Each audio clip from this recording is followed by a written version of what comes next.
A good rule of thumb is if you are not a person of color and millions of people of color across this country is saying a thing or a person is racist, it's really not your place to say that it isn't. You've heard about the Black Card, right? No, not the one from Visa or American Express. This one is much more valuable. There are entire organizations that have been built upon it, and individuals that have used it to acquire both wealth and influence. If this sounds like something you might wish to own, you should know that there is only one way you can get your hands on it. You have to be born with black skin. That's the only requirement. Really. You can be poor, middle class, rich, it doesn't matter. The Black Card will still confer upon you an entire history of oppression, even if you've never been oppressed. Flash the Black Card and most white people will cower. Play the Black Card expertly and you can win awards, make millions, all the while claiming that the people who got you there somehow hate you.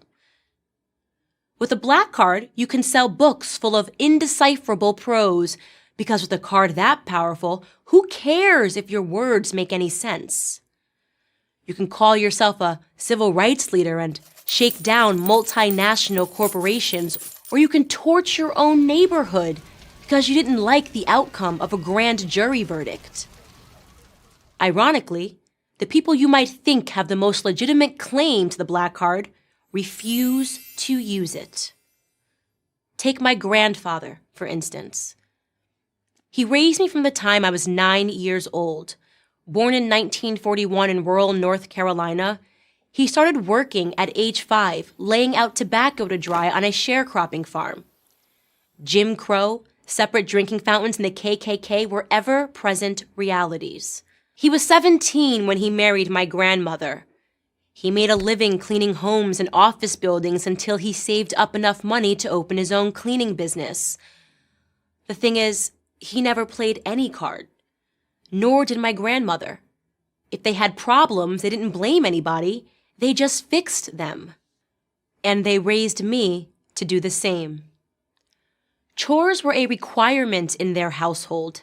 So was reading the Bible every morning before school. I didn't like the Bible readings and I hated the chores, but I realize now that these small acts of discipline, although sometimes stifling, had a strong, positive impact on my character. I was a first-generation college student. This was supposed to be the ticket to prosperity, but it wasn't. I left college with a mountain of debt and no practical skills. I had just $80 in my bank account and very few prospects. I could have given up. I could have dug deep into my history and declared myself a natural product of ancestral oppression. I could have played the Black Card and absolved myself of all responsibility for my own stupid decisions. Except I didn't. Because it would have destroyed my grandfather's legacy. I am proud that he had the fortitude to turn nothing into something, and I have no intention of reversing that something back into a nothing.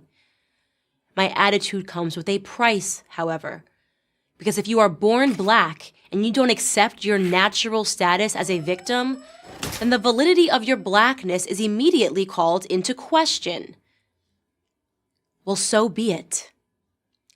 If believing in myself, if accepting the responsibility for my failures somehow disqualifies me from owning an imaginary card, then let me be the first to declare that I don't want one.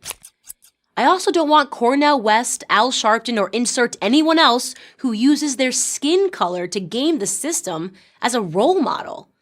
I already have my grandfather.